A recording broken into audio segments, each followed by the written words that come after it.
ಧರ್ಮಸ್ಥಳ ಪ್ರಕರಣದ ತನಿಖೆ ಚುರುಕುಗೊಂಡಿದ್ದು ಎಸ್ಐಟಿ ತನಿಖೆ ಕೂಡ ಅಂತಿಮ ಹಂತ ತಲುಪಿದೆ. ಇದರ ನಡುವೆಯೇ ಸರ್ಕಾರ ಕೂಡ ಎಸ್ಐಟಿ ವರದಿ ಸಲ್ಲಿಕೆಗೆ ಮುಂದಿನ ವಾರ ಡೆಡ್ಲೈನ್ ಅನ್ನು ಕೊಟ್ಟಿದೆ. ಧರ್ಮಸ್ಥಳದಲ್ಲಿ ಶವಗಳನ್ನು ಹೂತಿಡಲಾಗಿದೆ ಎನ್ನುವ ಆರೋಪ ಸಂಬಂಧ ಎಸ್ಐಟಿ ಮುಖ್ಯಸ್ಥ ಪ್ರಣವ್ ಮಹಂತಿ ಅಂಡ್ ಟೀಮ್ ತನಿಖೆ ನಡೆಸಿದೆ. ಕೇಸ್ಗೆ ಸಂಬಂಧಿಸಿದಂತೆ ಹಲವು ಆಯಾಮಗಳಲ್ಲಿ ವಿಚಾರಣೆ ನಡೆಸಿರುವ ಎಸ್ಐಟಿ ಅಧಿಕಾರಿಗಳು ರಿಪೋರ್ಟ್ ಸಲ್ಲಿಸಲು ಸಿದ್ಧತೆ ಮಾಡಿಕೊಂಡಿದ್ದು ಈ ತಿಂಗಳಲ್ಲೇ ಎಲ್ಲಾ ಪ್ರಕ್ರಿಯೆ ಮುಗಿಸಲು ಸರ್ಕಾರ ಸೂಚನೆಯನ್ನ ಕೊಟ್ಟಿದೆ. ಯತೀಂದ್ರ ಸಿದ್ದರಾಮಯ್ಯ ಹೇಳಿಕೆಗೆ ಸತೀಶ್ ಜಾರಕಿಹೊಳಿ ಪ್ರತಿಕ್ರಿಯಿಸಿದ್ದಾರೆ. ಬೆಳಗಾವಿಯಲ್ಲಿ ಮಾತನಾಡಿದ ಅವರು, ಸಿಎಂ ಆಗೋದನ್ನೆಲ್ಲ ಪಕ್ಷ ನಿರ್ಧಾರ ಮಾಡಬೇಕು. ಯತೀಂದ್ರ ಅವರ ವೈಯಕ್ತಿಕ ನಿರ್ಧಾರ ಹೇಳಿದ್ದಾರೆ. ಅಂತಿಮವಾಗಿ ಪಕ್ಷ ಹಾಗೂ ಶಾಸಕರು ನಿರ್ಧಾರ ಮಾಡಬೇಕು. ಎಲ್ಲರನ್ನೂ ಜೊತೆಗೆ ಒಯ್ಯುವ ಪ್ರಯತ್ನ ಮಾಡ್ತಾ ಇದ್ದೀವಿ. ಅಹಿಂದ ನಾಯಕತ್ವ ಇದ್ದೇ ಇದೆ. ಅದಿಲ್ಲದೆ ಸಂಘಟನೆ ಆಗಲ್ಲ. 2028ರಲ್ಲಿ ಸಿಎಂ ಸ್ಥಾನದ ಕ್ಲೈಮ್ ಮಾಡ್ತೇವೆ ಅಂದಿದ್ದೇವೆ. ಎಲ್ಲವನ್ನೂ ಪಕ್ಷ ತೀರ್ಮಾನ ಮಾಡಬೇಕು ಅಂತ ಪ್ರತಿಕ್ರಿಯೆ ಕೊಟ್ಟಿದ್ದಾರೆ. ನಾವು ಸಿದ್ದರಾಮಯ್ಯ ಅವರ ಉತ್ತರಾಧಿಕಾರಿ ಇದಾಗ್ತಾ ಇದೆ. ಅದು ಪಕ್ಷ ನಿರ್ಧಾರ ಮಾಡಬೇಕು. ನಾವು ಯಾರು ಅವರ ತಮ್ಮ ವೈಯಕ್ತಿಕ ಅಭಿಪ್ರಾಯವನ್ನು ಹೇಳಿದ್ದಾರೆ. ಅದರ ಅಂತಿಮವಾಗಿ ಪಕ್ಷ ಶಾಸಕರು ತೀರ್ಮಾನ ಮಾಡಬೇಕು. ಅದಿನ್ನು ಭಾಳ ದಿನಗಳಿದೆ, ಕಾದು ನೋಡೋಣ. ಈ ಸದ್ಯಕ್ಕೆ ಹೇಳಕ್ಕಾಗಲ್ಲ. ಪಕ್ಷ ತೀರ್ಮಾನ ಮಾಡಬೇಕು ಯಾರು ನಾಯಕರಂತ. ಅಲ್ಲ, ಅದು ಮಾಡೋಂಥ ಪ್ರಯತ್ನ ಮಾಡ್ತಾ ಇದ್ವಿ. ಎಲ್ಲರ ಜೊತೆಗಳು ಒಯ್ಯುವಂಥ ಪ್ರಯತ್ನ ಮಾಡ್ತೀವಿ. ಅಂತಿಮವಾಗಿ ಪಕ್ಷ ಮುಖ್ಯ. ಅಲ್ಲ, ಐದನಾಗ್ತಾ ಇದ್ದೇ ಅದರ ಪ್ರಶ್ನೆ ಅಲ್ಲ. ಮುಂಚೆಯಿಂದ ಇದೆ, ಇವತ್ತು ನಾಳೆ ಕೂಡ ಅದು ಇದ್ದೇ ಇರ್ತೈತೆ. ಅದಿಲ್ಲದೆ ರಾಜಕಾರಣ ಮಾಡ್ಲಿಕ್ಕೆ ಆಗೋಲ್ಲ.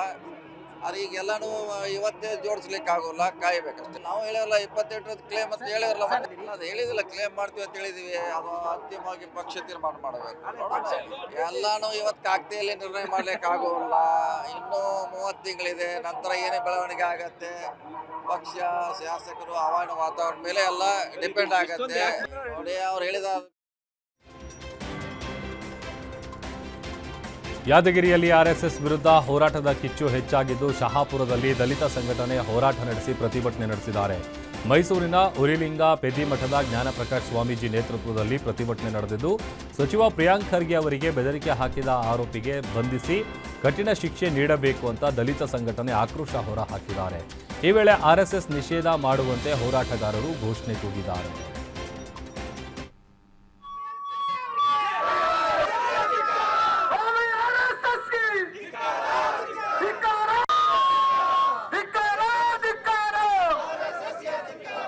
ಜಾತಿ ಹೆಸರಲ್ಲಿ, ಧರ್ಮದ ಹೆಸರಲ್ಲಿ ಬೆಂಕಿ ಹಚ್ಚತಕ್ಕಂಥ ಕೆಲಸ ಸ್ಟಾರ್ಟ್ ಆಗಿದೆ. ಸಂವಿಧಾನ ಪೀಠದಲ್ಲಿರ್ತಕ್ಕಂಥ ನ್ಯಾಯಾಧೀಶರನ್ನು ಬಿಡದೆ ಮುಖ್ಯ ನ್ಯಾಯಾಧೀಶರ ಮೇಲೆ ಸುಯಸ್ದು ಈ ದೇಶದಲ್ಲಿ ಶಾಸಕಾಂಗ, ಕಾರ್ಯಾಂಗ, ನ್ಯಾಯಾಂಗನ ನಿಷ್ಕ್ರಿಯ ಮಾಡಬೇಕು ಅಂತ ಹೇಳಿ ರಾಷ್ಟ್ರೀಯ ಸ್ವಯಂ ಸೇವಕ ಸಂಘ ಅಂತ ಏನು RSS ಇದೆ, ಅದು ಈ ದೇಶದ ಸಂವಿಧಾನ, ಈ ದೇಶದ ಪ್ರಜಾಪ್ರಭುತ್ವವನ್ನು ನಾಶ ಮಾಡಬೇಕು. ಈ ದೇಶದ SC ST OBCಗಳು ಭಿಕಾರಿಗಳಾಗಿ ಭಿಕ್ಷುಕರಾಗಿರ್ಬೇಕು ಅಂತಕ್ಕಂಥ ಅಜೆಂಡಾ ಇಟ್ಕೊಂಡು ಇವತ್ತು ಇಡೀ ದೇಶಾದ್ಯಂತ ಬೆಂಕಿ ಹಚ್ಚೋ ಕೆಲಸ ಮಾಡ್ತಾ ಇದೆ.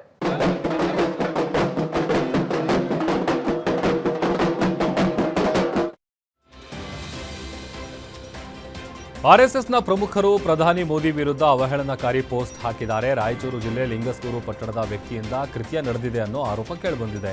ಫೈಜಲ್ KST ಹೆಸರಿನ ಫೇಸ್ಬುಕ್ ಖಾತೆಯಲ್ಲಿ ಅಮೀರ್ ಹುಸೇನ್ ಅನ್ನೋ ವ್ಯಕ್ತಿ ಪೋಸ್ಟ್ ಹಾಕಿದ್ದು, ಸಮಾಜದಲ್ಲಿ ಕೋಮುವಾದ ಹಾಗೂ ಸಾರ್ವಜನಿಕ ಶಾಂತಿ ಕದಡುವ ಯತ್ನ ಅಂತ ಹನುಮಂತ ಅನ್ನೋ ವ್ಯಕ್ತಿ ದೂರು ಕೊಟ್ಟಿದ್ದಾರೆ. ಲಿಂಗಸ್ಕೂರು ಪೊಲೀಸ್ ಠಾಣೆಯಲ್ಲಿ ಆರೋಪಿ ಅಮೀರ್ ಹುಸೇನ್ ವಿರುದ್ಧ FIR ದಾಖಲಾಗಿದೆ. ಆರ್ಎಸ್ಎಸ್ ಪಥಸಂಚಲನದಲ್ಲಿ ಭಾಗಿಯಾದ ಶಿಕ್ಷಕರ ಮೇಲೆ ಕ್ರಮಕ್ಕೆ ಭೀಮ್ ಆರ್ಮಿ ಒತ್ತಾಯಿಸಿದೆ. ಸರ್ಕಾರಿ ಸಂಬಳ ಪಡೆದು ಖಾಸಗಿ ಸಂಘ ಸಂಸ್ಥೆಗಳಲ್ಲಿ ಶಿಕ್ಷಕರು ಭಾಗಿಯಾಗಿದ್ದು, ಸರ್ಕಾರಿ ನೌಕರಿ ಇದ್ದವರು ಯಾವುದೇ ಸಂಘ ಸಂಸ್ಥೆಗಳ ಚಟುವಟಿಕೆಯಲ್ಲಿ ಭಾಗಿಯಾಗಬಾರದು ಅಂತ ನಿಯಮ ಇದ್ರೂ ಕೂಡ ಆರ್ಎಸ್ಎಸ್ ಪಥಸಂಚಲನದಲ್ಲಿ ಭಾಗಿಯಾಗಿದ್ದಾರೆ ಅಂತ ಕ್ರಮಕ್ಕೆ ಒತ್ತಾಯಿಸಿದ್ದಾರೆ. ಕೂಡಲೇ ಅಂತವರನ್ನ ಕೆಲಸದಿಂದ ಅಮಾನತುಗೊಳಿಸಬೇಕೆಂದು ಕ್ಷೇತ್ರ ಶಿಕ್ಷಣಾಧಿಕಾರಿಗಳಿಗೆ ಭೀಮ್ ಆರ್ಮಿ ತಾಲೂಕು ಅಧ್ಯಕ್ಷ ಚೇತನ್ ಕಾಡೆ ಮನವಿ ಪತ್ರವನ್ನು ಸಲ್ಲಿಸಿದ್ದಾರೆ. ಏನಪ್ಪ ಅಂತಂದ್ರೆ ಸಾಮಾಜಿಕ ಏನಪ್ಪ ಅಂದ್ರೆ ಒಂದೇನು ಸಂಘ ಸಂಸ್ಥೆಗಳ ಕಾರ್ಯಕ್ರಮದಲ್ಲಿ ಭಾಗವಹಿಸಿದ್ದಾರೆ. ಈಗ ಇದರಲ್ಲಿ ಇತ್ತೀಚಿನ ಏನು ಉದಾಹರಣೆಪ್ಪ ಅಂದರೆ ನಮ್ಮ ಬಸವಕಲ್ಯಾಣ ತಾಲೂಕಿನಲ್ಲಿ ಏನು RSS ಪಥಸಂಚಲನ ನಡೆದಿತ್ತು. ಅದರಲ್ಲಿ ಅಂದರೆ ಶಿಕ್ಷಣ ಇಲಾಖೆಯಿಂದಪ್ಪ ಅಂದ್ರೆ ಹಲವಾರು ಜನ, ಸುಮಾರು 20ರಿಂದ 30 ಜನದಿಂದ ಭಾಗವಹಿಸಿದರು. ಅದೇ ರೀತಿಯಿಂದ ಆರೋಗ್ಯ ಇಲಾಖೆಯಿಂದನೂ ಕೂಡ ಅದರಲ್ಲಿ ಭಾಗವಹಿಸಿದರು. ಸುಮಾರು ಇಲಾಖೆಯಿಂದ ಭಾಗವಹಿಸಿದರು. ಇದರಲ್ಲಿ ಉದಾಹರಣೆಗಾಗಿ ಏನಪ್ಪ ಅಂತಂದ್ರೆ ನಮ್ಮ ನೀಲಂಬಿಕೆ ಕಾಲೇಜಿನ ಏನು ಪ್ರಾಂಶುಪಾಲರಿದ್ದಾರೆ ಅಶೋಕ್ ರೆಡ್ಡಿ ಅವರು, ನಮ್ಮ ರಮೇಶ್ ರಾಜೋಳಿ ಏನಪ್ಪ ಅಂದ್ರೆ ಅಲುಗೂಡು ಮುಖ್ಯ ಶಿಕ್ಷಕರು, ಮತ್ತು ಸೋಮನಾಥ್ ಬೇಲೂರಿ ಅಂತೇಳಿ ನಮ್ಮ ಕಿಟ್ಟದು, ಇವರೆಲ್ಲ ಭಾಗಿಸ್ತಾರೆ. ಇದರ ಜೊತೆನೂ ಸುಮಾರು ಇನ್ನೇನು 10-15 ಜನಕ್ಕಿಂತ ಹೆಚ್ಚಿಗೆ ಭಾಗವಹಿಸ್ತಾರೆ. ಇದ್ರ ಮೇಲೆ ಏನಪ್ಪ ಶಿಕ್ಷಣ ಇಲಾಖೆ ಏನಂದ್ರೆ ಒಂದು ಕಾರ್ಯಾಚರಣೆ ನಡೆಸಬೇಕು. ಇನ್ನೂ ಇದ್ರ ಹಿಂದೆ ಯಾರ್ಯಾರು ಭಾಗವಹಿಸಿದ್ರು ಅದೆಲ್ಲ ಸಂಪೂರ್ಣವಾಗಿ ತನಿಖೆ ಮಾಡಿ ಅವ್ರ ಮೇಲೆ ಅಂತಂದ್ರೆ ಒಂದು ಕಾನೂನು ರೀತಿಯ ಕ್ರಮ ತಗೋಬೇಕಂತೇಳಿ ನಾವು ವಿನಂತಿ. ಏನಪ್ಪ ಅಂತಂದ್ರೆ ಸಾಮಾಜಿಕ ಏನಪ್ಪ ಅಂದ್ರೆ ಒಂದೇನು ಸಂಘ ಸಂಸ್ಥೆಗಳು ಆರ್ಎಸ್ಎಸ್ ಮೇಲೆ ಚಿತ್ತಾಪುರದಲ್ಲಿ ಸಂಘಟನೆಗಳು ಭಾರೀ ಮುಗಿಬೀಳುತ್ತಾ ಇದ್ದು, ಆರ್ಎಸ್ಎಸ್ ಪಥಸಂಚಲನ ದಿನದಿಂದ ಮತ್ತೆರಡು ಸಂಘಟನೆಗಳಿಂದ ಪ್ರಾರ್ಥನಾ ನಡಿಗೆ ಹಾಗೂ ಹೋರಾಟಕ್ಕೆ ಸಜ್ಜು ಮಾಡಿಕೊಂಡಿದೆ. ನವೆಂಬರ್ 2ರಂದೇ ಚಿತ್ತಾಪುರದಲ್ಲಿ ನಡಿಗೆ ಹೋರಾಟಕ್ಕೆ ಅರ್ಜಿ ಸಲ್ಲಿಕೆ ಮಾಡಿದ್ದಾರೆ. ರೈತ ಸಂಘದಿಂದ ಕೇಂದ್ರ ಮಲತಾಯಿ ಧೋರಣೆ ಖಂಡಿಸಿ ಪ್ರೊಟೆಸ್ಟ್ ನಡೆಸ್ತಾ ಇದ್ದು, ಇಂಡಿಯನ್ ಕ್ರಿಶ್ಚಿಯನ್ ವೆಲ್ಫೇರ್ ಅಸೋಸಿಯೇಷನ್ ವತಿಯಿಂದಲೂ ಕಲಬುರಗಿ ಜಿಲ್ಲಾಧಿಕಾರಿ ಕಚೇರಿಯಲ್ಲಿ ಅರ್ಜಿ ಸಲ್ಲಿಕೆಯಾಗಿದೆ. ಮತ್ತೊಂದು ಕಡೆ ಕರ್ನಾಟಕ ರಾಜ್ಯ ರೈತ ಸಂಘ ಹಾಗೂ ಹಸಿರು ಸೇನೆಯಿಂದ ಅರ್ಜಿ ಸಲ್ಲಿಕೆಗೆ ಸಜ್ಜಾಗಿದೆ. ಡಿಸಿಎಂ ಡಿಕೆ ಶಿವಕುಮಾರ್ ನಿನ್ನೆ ದೀಪಾವಳಿಯ ಬಲಿಪಾಂಡಮಿ ದಿನ ಮಂತ್ರಾಲಯ ಶ್ರೀ ಗುರು ರಾಘವೇಂದ್ರ ಸ್ವಾಮಿಗಳ ದರ್ಶನವನ್ನು ಪತ್ನಿ ಜೊತೆಗೂಡಿ ಪಡೆದಿದ್ದಾರೆ. ರಾಯರ ಅನುಗ್ರಹಕ್ಕಾಗಿ ತುಲಾಭಾರ ನೆರವೇರಿಸಿದರು. ಗುರು ರಾಘವೇಂದ್ರ ಸ್ವಾಮಿಗಳ ದರ್ಶನ ಪಡೆದು ವಿಶೇಷ ಪೂಜೆ ಸಲ್ಲಿಸಿ ಬಳಿಕ ಪಂಚಮುಖಿ ದೇಗುಲದಲ್ಲಿ ಪೂಜೆ ಸಲ್ಲಿಸಿ ಮೂಲರಾಮದೇವರ ದರ್ಶನ ಪಡೆದಿದ್ದಾರೆ. ಡಿಕೆಶಿ ಭೇಟಿ ವಿಚಾರಕ್ಕೆ ಪ್ರತಿಕ್ರಿಯಿಸಿರುವ ಮಂತ್ರಾಲಯ ಮಠದ ಪೀಠಾಧಿಪತಿ ಶ್ರೀ ಸುಬುಧೇಂದ್ರ ತೀರ್ಥರು, ಇದು ಯಾವುದೇ ರಾಜಕೀಯ ಕಾರ್ಯಕ್ರಮ ಅಲ್ಲ. ಡಿಕೆಶಿ ದಂಪತಿ ಅನೇಕ ಬಾರಿ ಮಂತ್ರಾಲಯಕ್ಕೆ ಬರಲು ಆಹ್ವಾನ ಮಾಡಿದ್ವಿ. ಮಂತ್ರಾಲಯಕ್ಕೆ ಬರಬೇಕು, ಕಟ್ಟಡವೊಂದರ ಭೂಮಿ ಪೂಜೆ ಮಾಡಬೇಕು ಅನೇಕ ಬಾರಿ ಹೇಳಿದ್ವಿ. ಅದರಂತೆ ಮಂತ್ರಾಲಯಕ್ಕೆ ಬಂದಿದ್ದಾರೆ. ಡಿಕೆಶಿ ಕುಟುಂಬ ಸಮೇತ ಬಂದು ರಾಯರ ದರ್ಶನ ಪಡೆದು ಗೋಪೂಜೆಯನ್ನ ಮಾಡಿ ಮೂಲ ರಾಮದೇವರ ಪೂಜೆಯಲ್ಲಿ ಭಾಗಿಯಾಗಿ ಮಂತ್ರಾಲಯದಿಂದ ತೆರಳಿದ್ದಾರೆ ಅಂತ ಹೇಳಿದರು.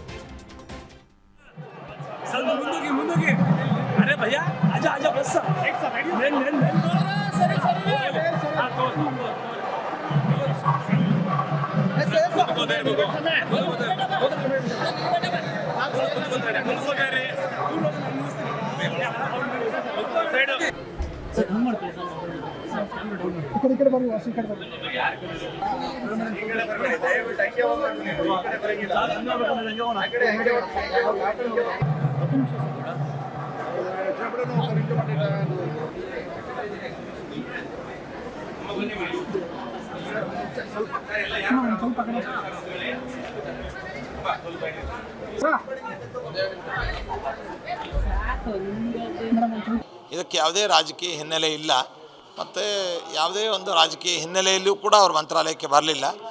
ಭಾರತ್ ಜೋಡೋ ಯಾತ್ರೆಯಲ್ಲಿ ಬಂದಾಗ ಅವರು ತುಂಬ ತರಾತುರಿಯಲ್ಲಿ ಬಂದು ಹೋಗಿದ್ದರು. ಕುಟುಂಬ ಸಮೇತವಾಗಿ ನೀವು ಬಂದು ದರ್ಶನವನ್ನು ಮಾಡಿಕೊಂಡು ಹೋಗಬೇಕು ಅಂತ ನಾವು ಹೇಳಿದ್ವಿ. ಅದು ಈ ದಿನದಲ್ಲಿ ಅವರು ಬಂದಿದ್ದಾರೆ. ಒಂದು ಭೂಮಿ ಪೂಜೆಯನ್ನು ಕೂಡ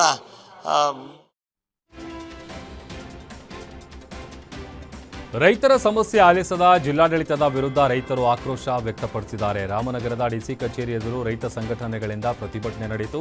ಜಿಲ್ಲಾಧಿಕಾರಿ ವಿರುದ್ಧ ಪ್ರತಿಭಟನೆ ನಡೆಸಿ ಘೋಷಣೆ ಕೂಗಿದ್ರು. ಹಾರೋಹಳ್ಳಿ ತಾಲೂಕಿನಲ್ಲಿ ಪ್ರಭಾವಿಗಳು ರೈತರ ಜಮೀನುಗಳ ರಸ್ತೆ ಒತ್ತುವರಿ ಮಾಡಿಕೊಂಡಿದ್ದಾರೆ. ಈ ದೂರು ನೀಡಿದ್ರೂ ಯಾವುದೇ ಕ್ರಮ ವಹಿಸಿಲ್ಲ. ಅಲ್ಲದೆ ಜಿಲ್ಲೆಯಲ್ಲಿ ಕಾಡು ಪ್ರಾಣಿಗಳ ಹಾವಳಿ ಮಿತಿ ಮೀರಿದೆ. ಈ ಬಗ್ಗೆ ಅರಣ್ಯ ಇಲಾಖೆ ಗಮನ ಹರಿಸಿಲ್ಲ. ಸೂಕ್ತ ಪರಿಹಾರವನ್ನು ಕೊಟ್ಟಿಲ್ಲ. ವಿದ್ಯುತ್ ಪೂರೈಕೆಯಲ್ಲಿ ಸಾಕಷ್ಟು ವ್ಯತ್ಯಾಸ ಆಗ್ತಾ ಇದೆ. ಸರಿಯಾಗಿ ವಿದ್ಯುತ್ ನೀಡದೆ ಬೆಸ್ಕಾಂ ಅಧಿಕಾರಿಗಳು ನಿರ್ಲಕ್ಷ್ಯ ತೋರುತ್ತಿದ್ದಾರೆ. ಜಿಲ್ಲಾಡಳಿತ ರೈತರ ಬಗ್ಗೆ ನಿರ್ಲಕ್ಷ್ಯ ಧೋರಣೆ ತೋರ್ತಾ ಇದ್ದು, ಸಮಸ್ಯೆ ಬಗ್ಗೆ ದೂರು ನೀಡಲು ಬಂದರೆ ಜಿಲ್ಲಾಧಿಕಾರಿ ಸ್ಪಂದಿಸ್ತಾ ಇಲ್ಲ ಅಂತ ರೈತರು ಕಿಡಿಕಾರ್ತಾ ಇದ್ದಾರೆ. ಕೂಡಲೇ ರೈತರ ಸಮಸ್ಯೆ ಬಗೆಹರಿಸದಿದ್ದಲ್ಲಿ ಡಿಸಿ ಕಚೇರಿ ಮುಂದೆ ವಿಷ ಕುಡಿಯುವ ಎಚ್ಚರಿಕೆಯನ್ನು ಕೂಡ ಕೊಟ್ಟಿದ್ದಾರೆ. ಈ ಖಾತೆಯನ್ನು ಮಾಡಿಕೊಂಡು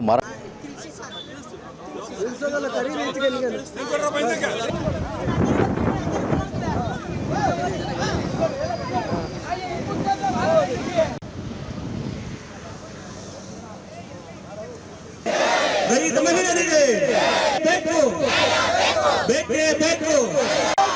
ರೈತರು ಕಡೆಗಣಿಸುವ ಜಿಲ್ಲಾಧಿಕಾರಿಗೆ, ರೈತರಿಗೆ ಬೆಲೆ ಕೊಡುವ ಜಿಲ್ಲಾಧಿಕಾರಿಗೆ, ರೈತ ಮಹಿಳೆಯರಿಗೆ ಬೇಕೇ ಬೇಕು. ರೈತರು ಕಡೆಗಣಿಸುವ ಜಿಲ್ಲಾಧಿಕಾರಿಗೆ. ಇಲ್ಲ, ಜಿಲ್ಲಾಡಳಿತ ಹಿಂದೆನೂ ಕೂಡ ನಾವು 10 ಬಾರಿ ಹೋರಾಟಗಳನ್ನು ಮಾಡಿದರೂ ಕೂಡ ಈ ಹಾರೋಹಳ್ಳಿ ತಾಲೂಕಿನಲ್ಲಿ ಗಂಟಕನದೊಡ್ಡಿ ಅಂತಂತೇಳಿ ಸರ್ಕಾರಿ ರಸ್ತೆಯನ್ನು ಈ ಕ್ಷೇತ್ರದ ಶಾಸಕರ ಹಿಂಬಾಲಕರು ಅದನ್ನು ರೆವಿನ್ಯೂ ಜಾಗನ ಅದನ್ನು ಈ ಖಾತೆಯನ್ನು ಮಾಡಿಕೊಂಡು ಮಾರಾಟ ಮಾಡಿರುವಂಥ ಪ್ರಸಂಗ ಇದು. 10 ಕುಟುಂಬಗಳು ಬೀದಿ ಪಾಲಾಗಿದ್ದಾವೆ. ಅದನ್ನು ಎಷ್ಟೇ ಬಾರಿ ಮನವಿ ಮಾಡಿಕೊಂಡ್ರೂ ಕೂಡ ಈ ಜಿಲ್ಲಾಧಿಕಾರಿಗಳು ಮತ್ತು ಹಾರೋಹಳ್ಳಿ ತಹಸೀಲ್ದಾರರು ಯಾವುದೇ ಥರದ ಕ್ರಮ ಕೈಗೊಳ್ತಿಲ್ಲ. ಮತ್ತು ವಂಗಾಣಿ ದೊಡ್ಡಿ ಗ್ರಾಮದಲ್ಲಿ ಈಗಾಗಲೇ ಈ ಕ್ಷೇತ್ರ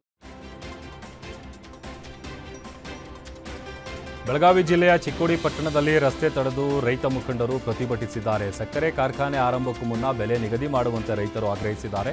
ಕಬ್ಬಿನ ಬಿಲ್ ನಿಗದಿ ಮಾಡಿ ಕಾರ್ಖಾನೆ ಆರಂಭ ಮಾಡುವಂತೆ ರೈತರು ಪಟ್ಟು ಹಿಡಿದಿದ್ದು, ಬಸವೇಶ್ವರ ಸರ್ಕಲ್ನಲ್ಲಿ ಮಾನವ ಸರಪಳಿ ನಿರ್ಮಿಸಿ ರಸ್ತೆ ತಡೆದು ಪ್ರತಿಭಟನೆ ನಡೆಸಲಾಯಿತು. ಕಬ್ಬಿನ ಬೆಳೆಗೆ ನಿಗದಿತ ಬೆಲೆ ಘೋಷಣೆ ಮಾಡಿ ಅಂತ ರೈತರು ಪಟ್ಟು ಹಿಡಿದಿದ್ದು, ಸಕ್ಕರೆ ಕಾರ್ಖಾನೆ ಮಾಲೀಕರಿಗೆ ರೈತ ಮುಖಂಡರು ತರಾಟೆ ತೆಗೆದುಕೊಂಡಿದ್ದಾರೆ. ಪ್ರತಿ ಟನ್ ಕಬ್ಬಿಗೆ 3,500 ರೂಪಾಯಿ ಕೊಡುವಂತೆ ರೈತರು ತಹಶೀಲ್ದಾರ್ ಮೂಲಕ ಸರ್ಕಾರಕ್ಕೆ ಮನವಿ ಮಾಡಿಕೊಂಡಿದ್ದಾರೆ. ನೋಡ್ರಿ ನಾ ಏನ್ ಹೇಳ್ತೀನಿ ಕೇಳ್ರಿ, ನೀವು ಬಿಲ್ ಘೋಷಣೆ ಮಾಡೋರು ಹೆಂಗಾರ ಈಗ ಬಿಲ್ ಘೋಷಣೆ ಮಾಡ್ತಾರೆ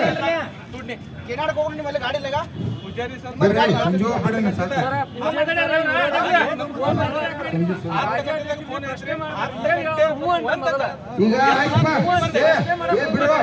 ನೋಡ್ಲ ಈಗ ಬೆಲೆ ನಿಗಮ ಮಾಡ್ಕೊರಿ. ನೀವು ಕಾರ್ಖಾನೆಯವರೆಲ್ಲ ನಮ್ಮನ್ನ ಹೆಂಗ್ ಕೊಲ್ಲಾಗ್ತೀರಿ ಅಂತಂದ್ರ 7-8 ವರ್ಷ ಆತ. ನಿಮ್ಗೆ 100 ಕಿಲೋಮೀಟರ್ ಕಬ್ಬು ತರವಾರೆ ನಮಗೆ ಸಂಬಂಧ ಇಲ್ಲ. ನಮಗೆ 20 ಕಿಲೋಮೀಟರ್ ನಿಮ್ಗೆ ಕಬ್ಬು ಐತಿ. ಆ 20 ಕಿಲೋಮೀಟರ್ ನಮ್ಗೆ ಹೆಚ್ಚೆಂಟು ಹಾಕಿರಂದ್ರೆ ಇಲ್ಲಿ 300-400 ರೂಪಾಯಿ ನಮಗೆ ಮತ್ತೆ ಮೋಸ ಮಾಡತ್ತೀರಿ. ಕರ್ನಾಟಕ ರಾಜ್ಯ ರೈತ ಸಂಘಕ್ಕೆ ಹಸಿರು ಸೇನೆಗೆ ಯಾತಕ್ಕಾಗಿ ಹೋರಾಟ. ರಾಜ್ಯದಲ್ಲಿ ನವೆಂಬರ್ ಕ್ರಾಂತಿ ಚರ್ಚೆ ಹಿನ್ನೆಲೆ ಸಿಎಂ ಸಿದ್ದರಾಮಯ್ಯ 5 ವರ್ಷ ಅಧಿಕಾರ ಪೂರ್ಣಗೊಳಿಸಲಿ ಅಂತ ಅಭಿಮಾನಿಗಳು ದೇವರಲ್ಲಿ ಹರಕೆ ಹೊತ್ತಿದ್ದಾರೆ. ಯಾದಗಿರಿ ಜಿಲ್ಲೆಯ ಕಲ್ಯಾಣ ಕರ್ನಾಟಕ ಸಿದ್ದರಾಮಯ್ಯ ಅಭಿಮಾನಿಗಳ ಬ್ರಿಗೇಡ್ ವತಿಯಿಂದ ಸಿದ್ದರಾಮಯ್ಯ ಫೋಟೋ ಹಿಡಿದು ಹರಕೆ ಕಟ್ಟಲಾಗಿದೆ. ಮಹಾರಾಷ್ಟ್ರದಲ್ಲಿರುವ ಮಾಳಿಂಗರಾಯ ದೇವರಿಗೆ ಸಿಎಂ ಸಿದ್ದರಾಮಯ್ಯ ಹರಕೆ ಹೊತ್ತಿದ್ದಾರೆ. ಸಿದ್ದರಾಮಯ್ಯ ಅಭಿಮಾನಿಗಳ ಬ್ರಿಗೇಡ್ನ ರಾಜ್ಯಾಧ್ಯಕ್ಷ ರಾಜಕುಮಾರ್ ಗಣೇಶ್ ನೇತೃತ್ವದಲ್ಲಿ ಪೂಜಾ ಕಾರ್ಯ ನೆರವೇರಿದ್ದು, ಕಾಂಗ್ರೆಸ್ ಸರ್ಕಾರದಲ್ಲಿ ಸಿಎಂ ಸಿದ್ದರಾಮಯ್ಯ ಅವರಿಗೆ ಯಾವುದೇ ಅಡೆತಡೆ ಬಾರದಂತೆ ಪೂಜೆ ಸಲ್ಲಿಸಲಾಯಿತು.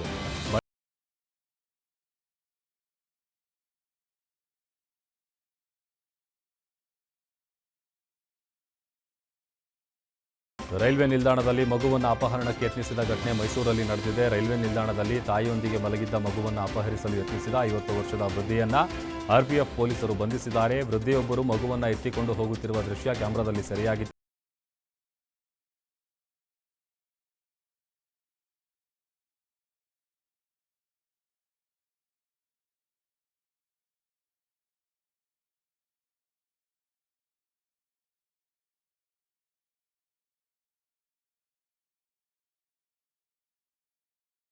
ಗ್ರಾಮದಲ್ಲಿ ನಡೆದಿದೆ. ಗಂಡನ ಅನೈತಿಕ ಸಂಬಂಧ ಪ್ರಶ್ನಿಸಿದ್ದಕ್ಕೆ ಅಮಾನವೀಯ ವರ್ತನೆ ತೋರಿದ್ದು ಪತ್ನಿ ರಾಜಶ್ರೀ ಮತ್ತು ಆಕೆಯ ತಾಯಿಯ ಮೇಲೆ ಗಂಡ ಕ್ರೌರ್ಯ ಎಸಗಿದ್ದಾನೆ. ಗಂಡ ರಾಕೇಶ್ ಮತ್ತು ಕುಟುಂಬಸ್ಥರು ಮಹಿಳೆ ಅನ್ನೋದನ್ನು ಲೆಕ್ಕಿಸದೆ ಸಾರ್ವಜನಿಕವಾಗಿ ಒದ್ದು ಹೊಡೆದು ಮಾರಣಾಂತಿಕ ಹಲ್ಲೆ ನಡೆಸಿದ್ದಾರೆ. ಗಂಡ ರಾಕೇಶ್ ಪರಸ್ತ್ರೀ ಜೊತೆಗೆ ಸಂಬಂಧ ಇರೋದನ್ನ ಪತ್ನಿ ರಾಜಶ್ರೀ ಪ್ರಶ್ನೆ ಮಾಡಿದ್ಲು.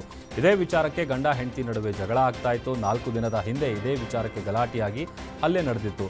ಹಲ್ಲೆಯಲ್ಲಿ ಗಂಭೀರವಾಗಿ ಗಾಯಗೊಂಡ ರಾಜಶ್ರೀ ಮತ್ತು ಆಕೆಯ ತಾಯಿಗೆ ಆಸ್ಪತ್ರೆಯಲ್ಲಿ ಚಿಕಿತ್ಸೆ ಮುಂದುವರೆದಿದ್ದು, ಈ ಸಂಬಂಧ ಚಿಕ್ಕೋಡಿ ಪೊಲೀಸ್ ಠಾಣೆಯಲ್ಲಿ ಪ್ರಕರಣ ದಾಖಲಾಗಿದೆ.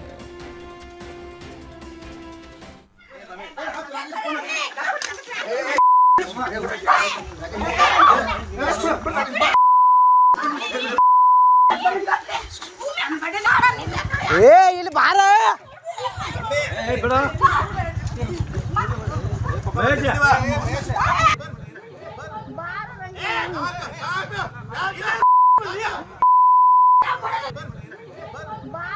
ಫೋನ್ ಹಚ್ಚಕೋ.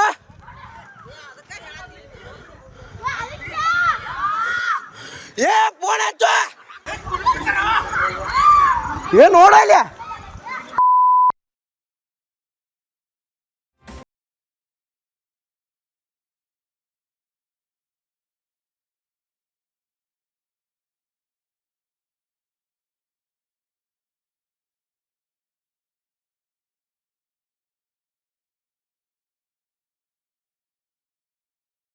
ಭೂಕಂಪ ಹತ್ತರಕಿಹಾಳ ಗ್ರಾಮದಿಂದ 2.5 ಕಿಲೋಮೀಟರ್ ವಾಯುವ್ಯ ಭಾಗದಲ್ಲಿ ಸಂಭವಿಸಿದೆ. KSNDMC ಪ್ರಕಾರ ಭೂಕಂಪದ ತೀವ್ರತೆ ಕಡಿಮೆ ಇರೋದ್ರಿಂದ ಜನರು ಆತಂಕ ಪಡುವ ಅಗತ್ಯ ಇಲ್ಲ. ಈ ರೀತಿಯ ಭೂಕಂಪದಿಂದ ಸ್ಥಳೀಯರಿಗೆ ಯಾವುದೇ ಹಾನಿಯಾಗುವುದಿಲ್ಲ ಅಂತ ತಿಳಿಸಿದೆ. ಹಾವೇರಿ ಜಿಲ್ಲೆಯ ಹಲವು ಕಡೆಗಳಲ್ಲಿ ದೀಪಾವಳಿ ಹಬ್ಬದ ನಿಮಿತ್ತ ಹಮ್ಮಿಕೊಂಡಿದ್ದ ಕೊಬ್ಬರಿ ಹೋರಿ ಬೆದರಿಸುವ ಸ್ಪರ್ಧೆ ಹಾಗೂ ಹೋರಿಗಳ ಮೆರವಣಿಗೆ ಸಂದರ್ಭದಲ್ಲಿ ಹೋರಿಗುದ್ದಿ 3 ಮೃತಪಟ್ಟಿದ್ದಾರೆ. ಹಾವೇರಿಯ ದಾನೇಶ್ವರಿ ನಗರದ ಚಂದ್ರಶೇಖರ್ ಕೋಡಿಹಳ್ಳಿ, ದೇವಿ ಹೊಸೂರಿನ ಮೊಹಮ್ಮದ್ ಹುಸೇನ್ ಹಾಗೂ ಭರತ್ ರಾಮಪ್ಪ ಹಿಂಗಮೇರಿ ಮೃತ ದುರ್ದೈವಿಗಳು. ಹಬ್ಬದ ದಿನ ದುರ್ಘಟನೆ ಸಂಭವಿಸಿದ್ದಕ್ಕೆ ಸಂಬಂಧಿಕರ ಆಕ್ರಂದನ ಮುಗಿಲು ಮುಟ್ಟಿದೆ. ಯಾವುದೇ ಮುಂಜಾಗ್ರತೆ ಇಲ್ಲದೆ ಹಬ್ಬ ಆಯೋಜನೆಯಿಂದ ಈ ದುರಂತ ಸಂಭವಿಸಿದೆ.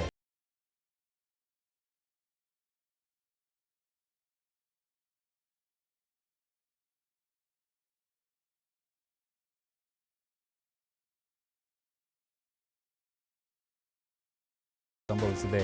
ಚಂದ್ರಪ್ಪ ಬಾರ್ಕಿ ಎಂಬುವವರಿಗೆ ಸೇರಿದ 4 ರಿಂದ 5 ಲಕ್ಷ ಮೌಲ್ಯದ ಕೊಬ್ಬರಿ ಹೋರಿ ದುರ್ಮರಣಕ್ಕೀಡಾಗಿದೆ.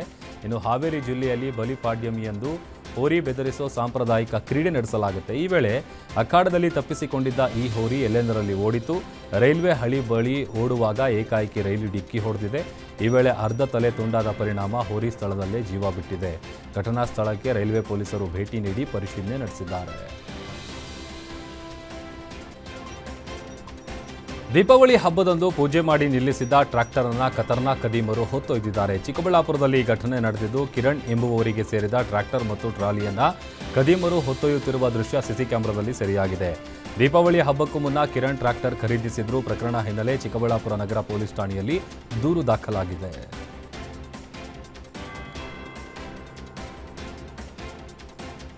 ಕಾಫಿನಾಡಲ್ಲಿ ಮಳೆಗೆ ಭಾರೀ ಅವಾಂತರ ಸೃಷ್ಟಿಯಾಗಿದ್ದು, ಭಾರೀ ಮಳೆಗೆ ರೈಲ್ವೆ ಹಳಿ ಕೊಚ್ಚಿ ಹೋಗಿದೆ. ಚಿಕ್ಕಮಗಳೂರು ತಾಲೂಕಿನ ಕಣಿವೆ ಬಳಿ ಘಟನೆ ನಡೆದಿದೆ. ಚಿಕ್ಕಮಗಳೂರಿನಿಂದ ಶಿವಮೊಗ್ಗಕ್ಕೆ ಹೊರಟಿದ್ದ ಪ್ಯಾಸೆಂಜರ್ ರೈಲು ಇದಾಗಿದ್ದು, ರೈಲ್ವೆ ಸಿಬ್ಬಂದಿಗಳ ಸಮಯ ಪ್ರಜ್ಞೆಗೆ ಭಾರೀ ಅನಾಹುತ ತಪ್ಪಿದೆ. ಚಲಿಸ್ತಾ ಇದ್ದ ರೈಲನ್ನು ತಕ್ಷಣವೇ ಚಾಲಕ ನಿಲ್ಲಿಸಿದ್ದಾರೆ. ಬಳಿಕ ಸುಮಾರು 30 ನಿಮಿಷಗಳ ಕಾಲ ರೈಲು ನಿಂತಲೇ ನಿಂತಿದ್ದು, ರೈಲ್ವೆ ಹಳಿ ದುರಸ್ತಿ ಬಳಿಕ ಶಿವಮೊಗ್ಗ ಕಡೆಗೆ ರೈಲು ಸಾಗಿದೆ.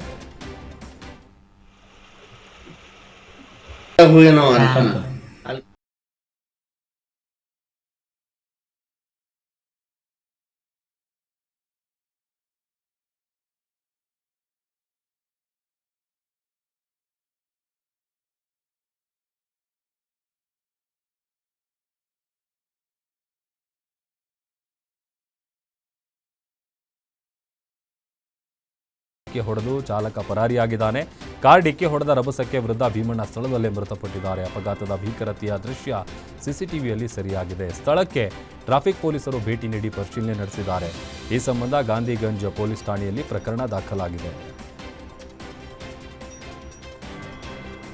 ಈಜಲು ಹೋಗಿ ಯುವಕ ಸಾವನ್ನಪ್ಪಿರುವ ಘಟನೆ ಮಂಡ್ಯ ಜಿಲ್ಲೆಯ ಶ್ರೀರಂಗಪಟ್ಟಣ ತಾಲೂಕಿನ ಪ್ರವಾಸಿ ತಾಣ ಬಲಮುರಿಯಲ್ಲಿ ನಡೆದಿದೆ. ಸ್ನೇಹಿತರೊಂದಿಗೆ ಪ್ರವಾಸಕ್ಕೆ ಬಂದ ವೇಳೆ ಅನಾಹುತ ನಡೆದಿದ್ದು, 24 ವರ್ಷದ ದಿನೇಶ್ ಮೃತಪಟ್ಟಿದ್ದಾನೆ. ಇವನು HD ಕೋಟೆಯ ಸರಗೂರಿನ ನಿವಾಸಿ ಅಂತ ಗೊತ್ತಾಗಿದೆ. ಸ್ಥಳಕ್ಕೆ KRS ಪೊಲೀಸ್ ಅಧಿಕಾರಿಗಳು ಭೇಟಿ ನೀಡಿ ಪರಿಶೀಲನೆ ನಡೆಸಿದ್ದಾರೆ. ಘಟನೆಯ ಸಂಬಂಧ KRS ಪೊಲೀಸ್ ಠಾಣೆಯಲ್ಲಿ ಪ್ರಕರಣ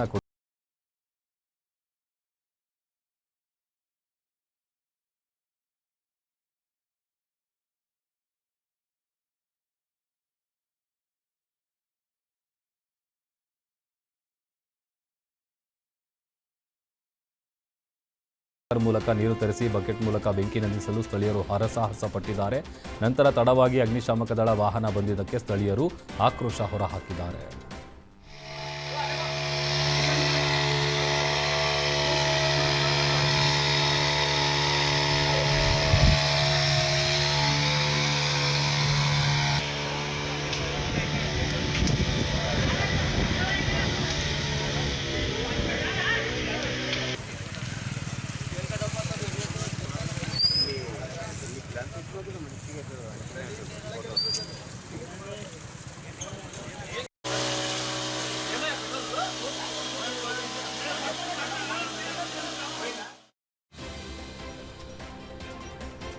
ಕದ್ದ ಬೈಕ್ನಲ್ಲೇ 3 ಮುಸುಕುದಾರಿ ಕಳ್ಳರು ಮನೆ ಕಳ್ಳತನಕ್ಕೆ ಯತ್ನಿಸಿದ ಘಟನೆ ಶಿವಮೊಗ್ಗದ ಡಾಲರ್ಸ್ ಕಾಲೋನಿ ಮತ್ತು ಬಸವೇಶ್ವರ ನಗರದಲ್ಲಿ ನಡೆದಿದೆ. ದೀಪಾವಳಿ ಸಂಭ್ರಮದಲ್ಲಿದ್ದ ಬಡಾವಣೆಯ ಜನರಿಗೆ ಶಾಕ್ ಎದುರಾಗಿದ್ದು, ಒಂದೇ ರಾತ್ರಿ 2 ಕಡೆ ಕಳ್ಳತನ ನಡೆದಿದೆ. ದೀಪಾವಳಿ ಹಬ್ಬದ ಬೆಳಗ್ಗೆ ಎದ್ದಾಗ ಮನೆ ಮುಂದೆ ನಿಲ್ಲಿಸಿದ್ದ ಸ್ಪ್ಲೆಂಡರ್ ಪ್ಲಸ್ ಬೈಕ್ ನಾಪತ್ತೆಯಾಗಿತ್ತು. ಆತಂಕಗೊಂಡ ಸ್ಥಳೀಯರು ಸಿಸಿಟಿವಿ ಪರಿಶೀಲನೆ ವೇಳೆ ಕಳ್ಳರ ಕರಾಮತ್ತು ಪತ್ತೆಯಾಗಿದೆ. ಆದರ್ಶ ಎಂಬ ಖದೀಮ ಬೈಕ್ ಹೊತ್ತೊಯ್ದಿದ್ದು, ಮತ್ತೊಂದು ಬೈಕ್ ಕಳ್ಳತನಕ್ಕೆ ಯತ್ನಿಸಿ ವಿಫಲರಾಗಿದ್ದಾರೆ. ಸಿಸಿಟಿವಿ ಸೈರನ್ ಕೇಳಿಸ್ತಾ ಇದ್ದಂತೆ ಖದೀಮರು ಸ್ಥಳದಿಂದ ಪರಾರಿಯಾದರು. ಈ ಸಂಬಂಧ ಗ್ರಾಮಾಂತರ ಪೊಲೀಸ್ ಠಾಣೆಯಲ್ಲಿ ಪ್ರಕರಣ ದಾಖಲಾಗಿದೆ. ಸತತ ಮಳೆಗೆ ಮನೆಗೋಡೆಯೊಂದು ಕುಸಿದಿರುವ ಘಟನೆ ಮಂಡ್ಯ ಜಿಲ್ಲೆಯ ಕೆಆರ್ಪೇಟೆ ಪಟ್ಟಣದ ಅಗ್ರಹಾರ ಬಡಾವಣೆಯಲ್ಲಿ ನಡೆದಿದೆ. ಘಟನೆ ವೇಳೆ ಮನೆಯಲ್ಲಿದ್ದ ವೃದ್ಧೆ ಶಾರದಮ್ಮ ಕೂದಲೆಳೆ ಅಂತರದಲ್ಲಿ ಪಾರಾಗಿದ್ದಾರೆ. ಮನೆಯಲ್ಲಿ ಮಲಗಿದ್ದ ವೇಳೆ ಏಕಾಏಕಿ ಮನೆಯ ಒಂದು ಭಾಗದ ಗೋಡೆ ಕುಸಿದಿದ್ದು, ಮನೆಯಲ್ಲಿದ್ದ ಪೀಠೋಪಕರಣ, ಬಟ್ಟೆ, ದವಸ ಧಾನ್ಯಗಳು ನಾಶ ಆಗಿದೆ. ಪರಿಹಾರಕ್ಕಾಗಿ ಬಡ ಕುಟುಂಬ ತಾಲೂಕು ಆಡಳಿತಕ್ಕೆ ಮನವಿ ಮಾಡಿಕೊಂಡಿದ್ದಾರೆ. ಕೊಡಗಿನಲ್ಲಿ ಸುರಿದ ಭಾರೀ ಮಳೆಯ ಹಿನ್ನೆಲೆ ಅಕ್ಟೋಬರ್ನಲ್ಲೂ ಹಾರಂಗಿ ಜಲಾಶಯ ಭರ್ತಿಯಾಗಿದೆ. ಭಾರೀ ಪ್ರಮಾಣದಲ್ಲಿ ಜಲಾಶಯಕ್ಕೆ ಹರಿದು ಬರ್ತಿದ್ದ ನೀರನ್ನು ನದಿಗೆ ಬಿಡಲಾಗ್ತಾ ಇದೆ. ಜಲಾಶಯದ ಒಳಹರಿವು 8200 ಕ್ಯೂಸೆಕ್ಗೆ ತಲುಪಿದ್ದು, ಜಲಾಶಯದಿಂದ 5000 ಕ್ಯೂಸೆಕ್ ನೀರನ್ನು ಹೊರಹರಿವಿಗೆ ಬಿಡಲಾಗಿದೆ. ಮುನ್ನೆಚ್ಚರಿಕೆ ಕ್ರಮವಾಗಿ ನದಿಗೆ ಹೆಚ್ಚುವರಿ ನೀರನ್ನು ಬಿಡುಗಡೆ ಮಾಡಲಾಗ್ತಾ ಇದೆ.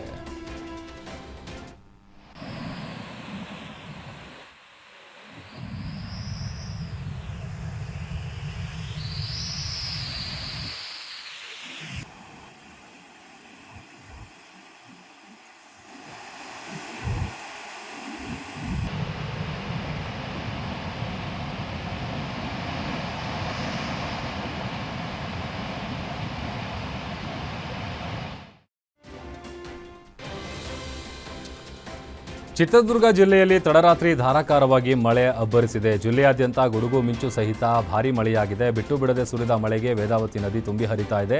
ವರುಣಾಗಮನದಿಂದ ವರ್ಷಪೂರ್ತಿ ಖಾಲಿ ಇದ್ದ ನದಿಗೆ ಮಳೆಯಿಂದ ಜೀವ ಕಳೆ ಬಂದಿದೆ.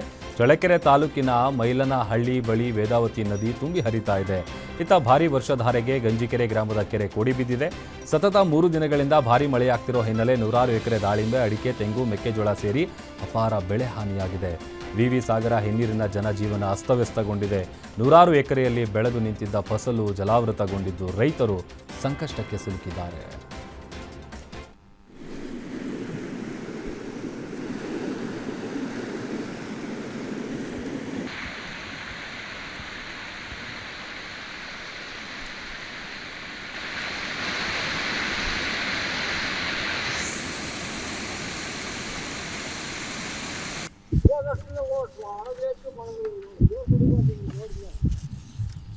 ಮಣ್ಣು ಈಗೆಲ್ಲರ ಮಾಡೋದಾಯ್ತು.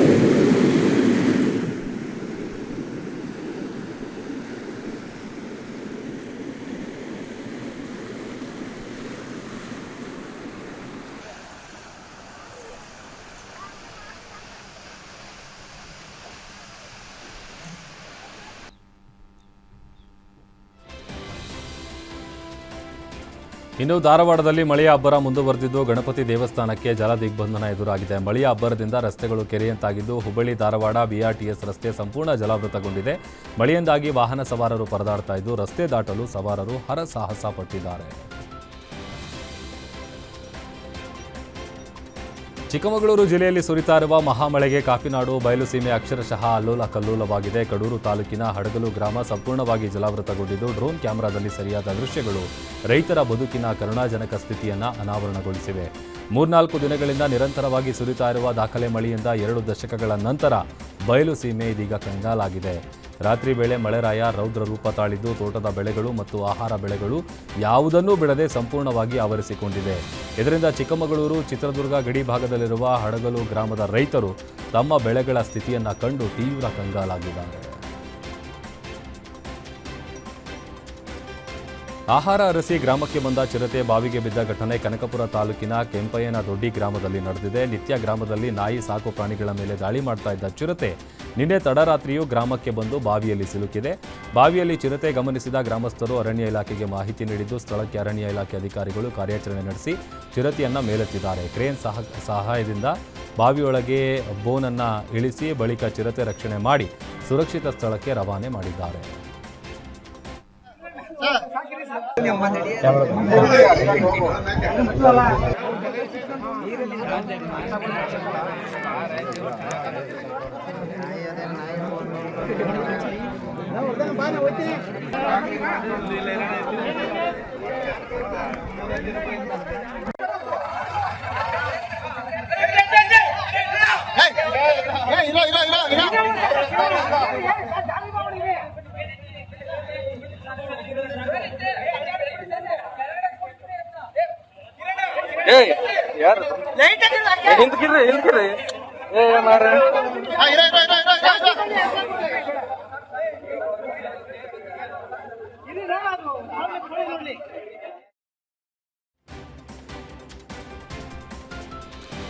ರಾಜ್ಯದ ಅತ್ಯಂತ ಪ್ರಸಿದ್ಧ ದೇಗುಲಗಳಲ್ಲಿ ಒಂದಾದ ಹಾಸನದ ಹಾಸನಾಂಬ ದೇಗುಲದ ಉತ್ಸವಕ್ಕೆ ವಿದ್ಯುಕ್ತ ತೆರೆ ಬಿದ್ದಿದೆ. ವರ್ಷದಲ್ಲಿ ಒಮ್ಮೆ ಮಾತ್ರ ದರ್ಶನ ನೀಡುವ ತಾಯಿ ಹಾಸನಾಂಬೆ ಈ ಬಾರಿ ಬರೋಬ್ಬರಿ 26 ಲಕ್ಷಕ್ಕೂ ಹೆಚ್ಚು ಭಕ್ತರನ್ನು ಸೆಳೆದಿದ್ದಾಳೆ. ದರ್ಶನಕ್ಕೆ ಕೊನೆಯ ದಿನವಾದ ಇಂದು ಕೂಡ ಲಕ್ಷಾಂತರ ಸಂಖ್ಯೆಯಲ್ಲಿ ಭಕ್ತರು ದರ್ಶನ ಪಡೆದು ಧನ್ಯರಾಗಿದ್ದಾರೆ. ಹಾಗೆಯೇ ಇಂದು ಶಾಸ್ತ್ರೋಕ್ತವಾಗಿ 12ಗೆ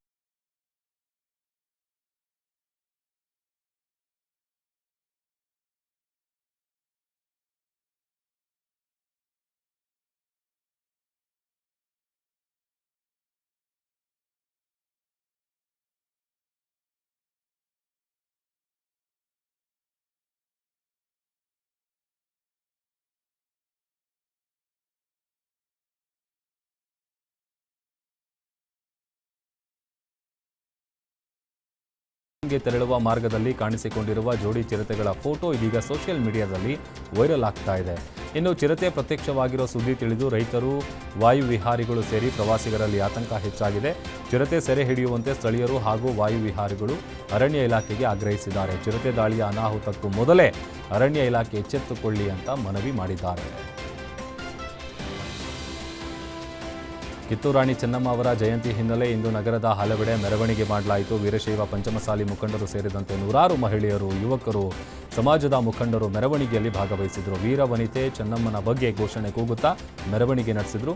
ಚೆನ್ನಮ್ಮ ದೇಶಕ್ಕಾಗಿ ಪಣವಾಗಿಟ್ಟು ಇಡೀ ನಾಡನ್ನು ರಕ್ಷಣೆ ಮಾಡಿದ ವನಿತೆ ಅಂಥ ವನಿತೆ ನಮ್ಮ ಜನಾಂಗದಲ್ಲಿ ಜನಿಸಿರೋದು ನಾವು ಮಾಡಿದ ಪುಣ್ಯ ಅಂತ ಬಿಜೆಪಿ ಮುಖಂಡ ಅಜಯ್ ಕುಮಾರ್ ಶ್ಲಾಘಿಸಿದರು. ಈ ವೇಳೆ ಹಲವು ರಾಜಕೀಯ ಮುಖಂಡರು ಕೂಡ ಭಾಗವಹಿಸಿದರು.